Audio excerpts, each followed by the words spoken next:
হে তরুণ যুবকেরা, হে আমার বন্ধুরা, শুনে রেখে দিন বাবা, জেনে রেখে দেন। আমার আল্লাহ কোরআন মাজিদের মধ্যে বললেন, ইন্নাদ দীনা ইনদাল্লাহিল ইসলাম। আমি আল্লাহ, আমার মনোনীত ধর্ম হলো ইসলাম। ধর্ম হলো একটা গাইডলাইন, ধর্ম হলো একটা বাঁধন, ধর্ম হলো একটা পথ। হে তরুণ যুবকেরাম, হে আমার মুরব্বিয়ানেরাম, পৃথিবীর বুকে কিছু কম বেশি প্রায় হে মুসলমান 420টা ধর্ম আছে, কিছু কম বেশি 420খানা ধর্ম আছে 260টা দেশে।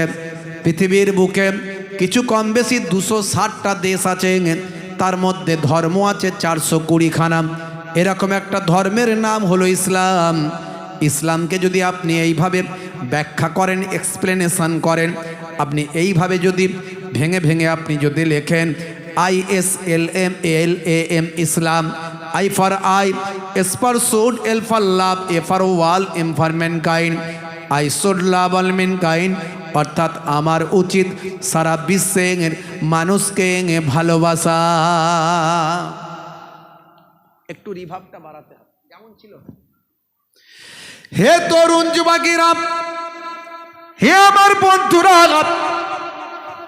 স্বামী বিবেকানন্দজির কথা আমি আমার লেকচারে তুলে ধরি, রামকৃষ্ণ পরমহংসদেবের কথা আমার লেকচারে আমি তুলে ধরি, মাদার টেরেসার কথা আমি আমার বক্তব্যের মধ্যে দিয়ে তুলে ধরি। আমি আমার বক্তব্যের মধ্যে দিয়ে বিভিন্ন মনীষীদের বক্তব্যগুলো তুলে ধরি। এপিজে আব্দুল কালামের কথা আমি বলি, ক্যাসিয়াস ক্লের কথা আমি বলি, টাইসনের কথা বলি, মাইকেল জ্যাকসনের কথা বলি, এমনকি প্রয়োজনে শাহরুখ খান, সলেমান খান, নানা পটেকারের কথা বলতে হয়। হে তরুণ যুবকেরা, যার কাছ থেকে ভালো কিছু নেব, যার কাছ থেকে ভালো কিছু পাবো, তারটাই আমি গ্রহণ করব। ভালো যদি কারো কাছ থেকে কিছু পাওয়া যায়, সেটা গ্রহণ করতে ইসলামে অসুবিধা নাই। হে তরুণ যুবকেরা, হে আমার বন্ধুরা, আমি আমার বক্তব্যের মধ্যে দিয়ে রাজা রামমোহন রায়ের কথা বলি, যিনি জাতীয়তাবাদের জনক। যে ব্যক্তিটা অনেক লাঞ্ছনা ভৎসনা তাকে খেতে হয়েছে, অনেক ভৎসনার লাঞ্ছনার শিকার হতে হয়েছে। আমাদের খানাকুলের রামনগরের মানুষ তিনি, ভাই আমার, তিনি ছিলেন একজন উচ্চ সম্প্রদায়ের, উচ্চ বর্ণের ব্যক্তিত্ব, একজন রাজা ছিলেন। রাজা রামমোহন রায় তাকে বলা হতো, যাকে আধুনিকতার, যা ভাই আমার আধুনিকতার, জাতীয় আধুনিকতার জনক যাকে বলা হতো, সেই রাজা রামমোহন রায় ভাইরা আমার, যিনি সতীদাহ প্রথা, যার প্রচেষ্টায় বিলুপ্ত ঘটেছিল ভারতবর্ষে। হে মুসলমান, এই সমস্ত মানুষগুলোর কাছ থেকে আমাদের অনেক কিছু নেওয়ার আছে, জানার আছে, শেখার আছে, গ্রহণ করার আছে। কিন্তু তিনি যে সময় এই কথাগুলো বলেছিলেন, সে সময় এক শ্রেণীর মানুষ সে কথাগুলো নিতে পারেনি, বরং তার উপর অত্যাচার করেছিল, তার বাড়ির উপর আঘাত করেছিল। হে তরুণ যুবকেরা, ঈশ্বরচন্দ্র বিদ্যাসাগর, যাকে দয়ার সাগর বলা হতো, বা আমার ঈশ্বরচন্দ্র বিদ্যাসাগর যদি না আসতেন, আমরা বর্ণ পরিচয় পেতাম না, ওয়া ক আমরা শিখতে পারতাম না, ঐক্য বাক্য মাণিক্য সব কথা বুঝতে পারতাম না। ঈশ্বরচন্দ্র বিদ্যাসাগর নিজের সন্তানের বিবাহ দিয়েছিলেন একজন বিধবার সঙ্গে। সেই সময় ভারতবর্ষের জামিনে তিনি বিধবা বিবাহ আইন প্রচলন করার জন্য প্রচেষ্টা চালিয়েছিলেন। এমনকি নিজের সন্তানের বিবাহটাও একজন বিধবার সঙ্গে দিয়েছিলেন। অথচ সেই সময় বিধবার বিবাহ দেওয়া অপরাধ ছিল, কারণ স্বামী মারা গেলে তার স্ত্রীকে জ্যান্ত পুড়িয়ে দেওয়া হতো। এই খবর আপনাদের জানা আছে, ইতিহাসে পড়েছেন আপনারা। এই সমস্ত মানুষগুলোর কাছ থেকে আমাদের অনেক কিছু নেওয়ার আছে। ভাইরা আমার, তরুণ যুবকেরা আমার, স্বামী বিবেকানন্দজি বলেছিলেন, জীবে প্রেম করে যেই জন, সেই জন সেবিছে ঈশ্বর। মানুষকে ভালোবাসলে স্রষ্টাকে প্রেম করা হয়। হে তরুণ যুবকেরা, 1450 বছর আগে এ কথাটা ইসলামেও বলে দেয়া হয়েছে, লা ইয়ারহামুল্লাহু মান লা ইয়ারহামুন নাস। যে মনুষ্য জাতির উপর দয়া করে না, মহান স্রষ্টা তার উপর দয়া করেন না। জোরে হবে না? বন্ধুরা আমার, তরুণ যুবকেরা আমার, হে আমার মুরব্বিয়ানিরা, শুনে রেখে দিন বাবা, ধর্ম হলো একটা পথ, ধর্ম হলো একটা বাঁধন, ধর্ম হলো একটা শৃঙ্খলাবদ্ধ সমাজ তৈরি করার রাস্তা। ভাই আমার, দোস্ত আমার, প্রত্যেকটা ব্যক্তির নিজস্ব ধর্ম আছে। মানুষের ধর্ম হলো মানব ধর্ম, মনুষ্যত্বের ধর্ম, ইনসানিয়াতের ধর্ম। মনুষ্যত্ববিহীন কোনো মানুষ যদি হয় ভাই আমার, তার জীবনটা হয় পশুত্বের সমান, কারণ মনুষ্যত্ববোধ তার মধ্যে নাই। তাহলে প্রথমে হলো আপনি মানুষ হন, মানুষ হলে তবে আপনি মুসলমান হতে পারবেন, মানুষ হলে তবে আপনি হিন্দু হতে পারবেন, খ্রিস্টান, জৈন, বৌদ্ধ হতে পারবেন। আগে কে বিপদে পড়েছে তার কালার দেখে নয়, তার রং দেখে নয়, তার বয়স দেখে নয়, তার ধর্ম দেখে নয়, তার বর্ণ দেখে নয়, তার জাত দেখে নয়। মানুষ বিপদে পড়েছে পাশে দাঁড়ান, পশু বিপদে পড়েছে পাশে দাঁড়ান, কোনো মানুষ বিপদে, কোনো ব্যক্তি বিপদে পড়েছে পাশে দাঁড়ান। হে তরুণ যুবকেরা, হে আমার মুরব্বিয়ানেরা, ইসলামেও বলা হয়েছে, কোরআনে শুরুতেই মানুষের জয়গান গায়া হয়েছে, মানুষের জয়গান কোরআনে গাওয়া হয়েছে। হে তরুণ যুবকেরা, হে আমার মুরব্বিয়ানেরা, আল্লাহ বলছেন, লাকাদ খালাকনাল ইনসানা ফি আহসানি তাকবীম। এখানে ইনসান কথা ব্যবহার করা হয়েছে। ইনসান শব্দটা আমরা অনেক ক্ষেত্রে ব্যবহার করি, কিন্তু ইনসান শব্দটা শুনে রাখুন, এটা কোনো বাংলা শব্দ নয়, এটা ইংরাজি শব্দ নয়। ইনসানটা হলো আরবি শব্দ। ইনসানের বহুবচন হলো নাস, নাস মানে হলো অনেক মানুষ। হে তরুণ যুবকেরা, আমার আল্লাহ মানুষের বয়ান কোরআন মাজিদে করলেন। হে তরুণ যুবকেরা, হে আমার বন্ধুরা, সেই মানুষ হিসাবে আমরা পৃথিবীতে এসেছি। আমাদেরকে আল্লাহ বলছেন, বান্দা, তোমাদেরকে আমি পৃথিবীর বুকে খামোখা সৃষ্টি করি না, এমনি এমনি সৃষ্টি করি নাই। তোমাদেরকে একটা রুলস মেনে চলতে হবে, নিয়ম শৃঙ্খলার মধ্যে দিয়ে চলতে হবে। তোমাদেরকে খোলা বাঁধনহীনভাবে চলার অনুমতি আমি দিচ্ছি না। পৃথিবীতে তোমাদের পাঠাচ্ছি বটে, তোমাদেরকে একটা গণ্ডির মধ্যে, বাঁধনের মধ্যে থাকতে হবে, তোমাদেরকে একটা রুলস মেনে চলতে হবে, কারণ তোমরা হলে পৃথিবীর শ্রেষ্ঠ জাতি। মানুষ হলো পৃথিবীর শ্রেষ্ঠ সম্প্রদায়। ভাই আমার, গরু, ছাগল, ভেড়া, পৃথিবীতে এরকম বিভিন্ন জীব আছে। কেউ কেউ বলেছেন 18,000 মাখলুকাত। ভাই আমার, কে কি গুনেছে কিনা আমি জানি না, কিন্তু কেউ বলেছেন, বিজ্ঞানীদের কথা, এটা বিজ্ঞানদের কথা, 18,000। আমি জানি না কেউ গণনা করেছে কিনা, হয়তো তার থেকেও বেশি হতে পারে। কিন্তু সমস্ত সম্প্রদায়, সমস্ত জীব, সমস্ত যা কিছু আছে, সব থেকে বুদ্ধিমান আমার আল্লাহ মানুষকে করেছেন। তাই মানুষের জন্যই আইন বেশি আল্লাহ, অন্যান্য জীবজন্তুর জন্য আইন নাই। তারা যেমন খুশি জীবন যাপন করে। কুকুর দেখবেন রাস্তার ধারে কিভাবে ঘুমাচ্ছে, কিভাবে জীবন যাপন করছে, একটা গাধা, একটা ভেড়া, একটা অন্য জীবজন্তু। কিন্তু মানুষকে দেখবেন সুন্দর পোশাক পরিচ্ছদ পরে, মাথা আঁচড়ে, সেন্ট লাগিয়ে, তেল মেখে, সাবান মেখে, একেবারে যেভাবে যা পরিষ্কার পরিচ্ছন্ন হয়ে সুন্দর পরিপাটি করে মানুষ বাইরে বের হয়। যার সঙ্গে যেমনভাবে কথা বলা দরকার কথা বলতে হবে। খালি তুমি নিজেকে সুন্দর করলে, তোমার মনটাকে সুন্দর করলে না, তোমার ব্যবহারটাকে সুন্দর করলে না, ওটা মানুষের পরিচয় হতে পারে না। হে তরুণ যুবকেরা, আল্লাহ বললেন, বান্দারে শুনে রেখে দাও, জেনে রেখে দাও, হে দুনিয়ার মানুষ, তোমাদের জন্য আমি একটা পুস্তিকা দিয়েছি। এবারে কিভাবে ব্যবহার হবে সেই পুস্তিকায় লিপিবদ্ধ করা হয়েছে। হে তরুণ যুবকেরা, বন্ধুরা আমার, শুনে রেখে দেন। আমি বলি, কোম্পানি যখন প্রোডাক্ট মার্কেটে লঞ্চ করে, সঙ্গে একটা পুস্তিকা দেয়। সে পুস্তিকাতে লেখা থাকে প্রোডাক্টটা কেমনভাবে ব্যবহার করতে হয়। এসি কিনেছেন, ফ্রিজ কিনেছেন, বা আমার মোবাইল কিনেছেন, ল্যাপটপ কিনেছেন, ট্যাব কিনেছেন, একটা করে পুস্তিকা পেয়েছেন।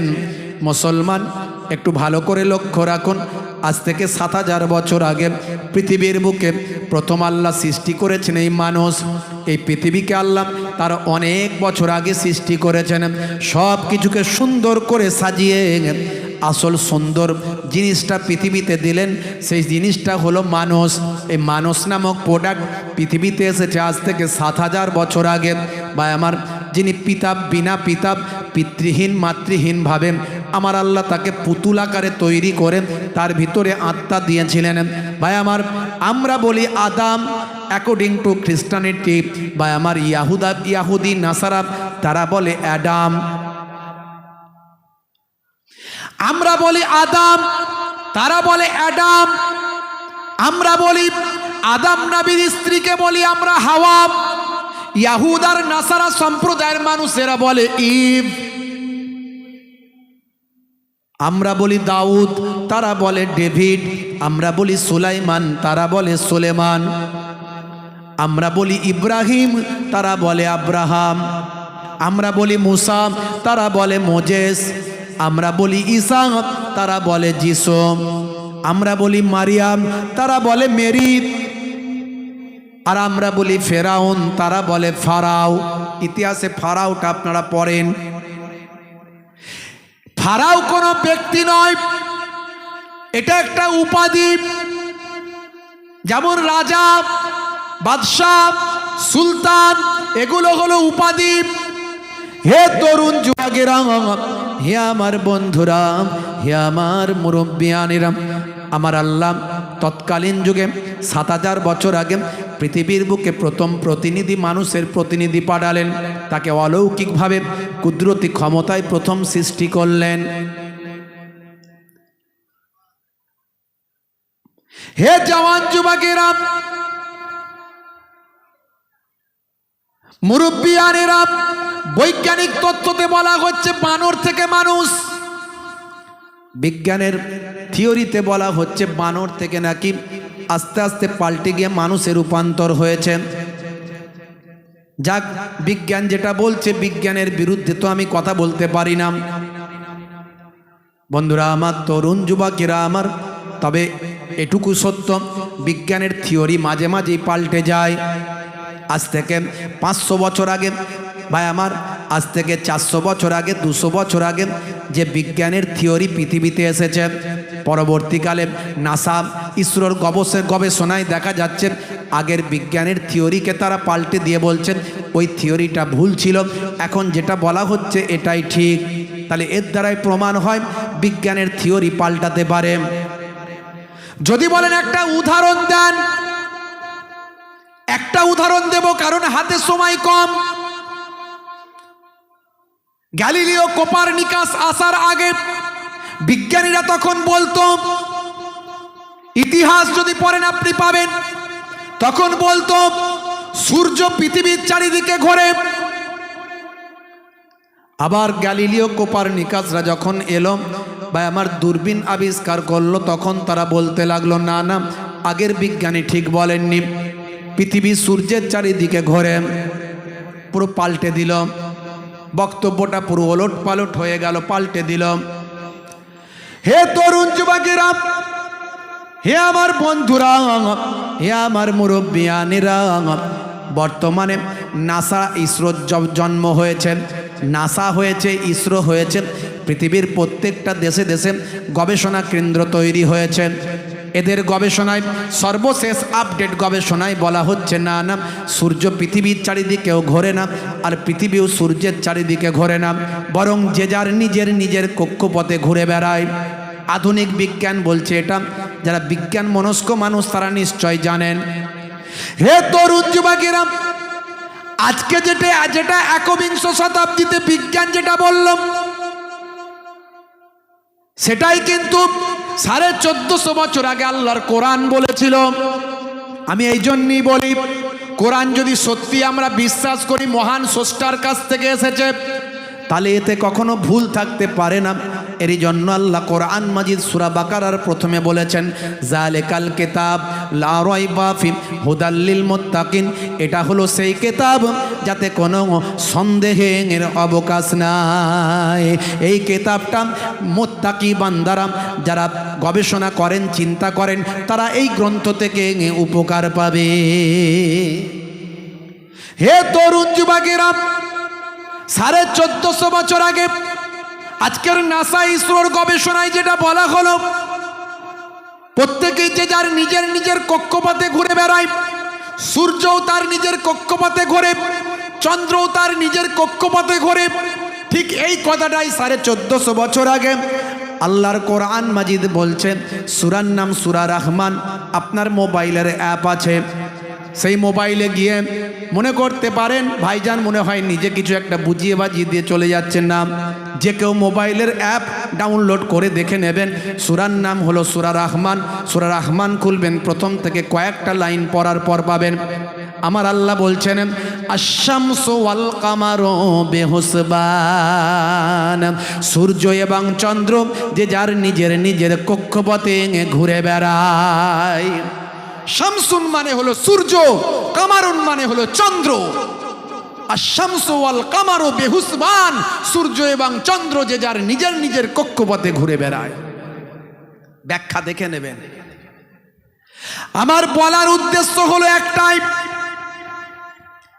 হে তরুণ যুবকেরা, এরকম উদাহরণও অনেক দেওয়া যায়, হাতে সময় কম, বেশি উদাহরণে যাব না। বলার উদ্দেশ্য একটাই, কোম্পানি যখন প্রোডাক্ট মার্কেটে লঞ্চ করে সঙ্গে একটা পুস্তিকা দেয়, ওই পুস্তিকাতে লেখা থাকে প্রোডাক্টটা কেমনভাবে ব্যবহার করবেন। ভাই 7000 বছর আগে মানুষ যখন পৃথিবীর বুকে এসেছে, মনুষ্য সম্প্রদায়ের যখন জন্ম হয়েছে, প্রথম মানুষটাকে আল্লাহ নিজের কুদরতি অলৌকিক ক্ষমতায় তৈরি করেছেন। তার থেকে আমার আল্লাহ মানুষের সৃষ্টি সূচনা করে দিয়েছেন। হে তরুণ যুবকেরা, কিন্তু তারা পৃথিবীতে কেমনভাবে জীবনযাপন করবেন তাদের জন্য একটা পুস্তিকা দিয়েছেন। হজরতে আদম নবীকে প্রতিনিধি করে তার কাছে পুস্তিকাটা তুলে দেওয়া হয়। সেই পুস্তিকাটাকে আমরা বলি সাহিফা। এরকম 100 খানা সাহিফা এসেছে। ইব্রাহিম নবীর কাছে এসেছে, লূত নবীর কাছে এসেছে, ভাই আমার সুলাইমান নবীর কাছে এসেছে। হে তরুণ যুবকেরা, বড় কিতাব, বড় পুস্তক এসেছে, অনেক বেশি বেশি লেখা। এই রকম পুস্তক এসেছে 4টি। হযরতে দাউদ আলাইহিস সালামের কাছে আল্লাহ পাঠিয়েছেন জাবুর। হযরতে মুসা আলাইহিস সালামের কাছে আল্লাহ পাঠিয়েছেন তাওরাত। হযরতে ঈসা আলাইহিস সালামের কাছে আল্লাহ পাঠিয়েছেন ভাই আমার ইনজিল। আর আমার আপনার নবী আখিরি জামানার পয়গম্বর করেছেন যে নবীর পরে আর কেউ নবী হবে না। নবীর দরজা, নবীর ভাই আমার নবী আসার ভাই আমার যে রাস্তা সেটা স্টপ, নবী আসার যে পথ সেটা আল্লাহ বন্ধ করেছেন। নবী আর হবে না। শেষ নবী আপনার আমার বিশ্ব নবী, দয়ার নবী। হে তরুণ যুবকেরা, সেই নবীর কাছে আল্লাহ পুস্তক দিলেন।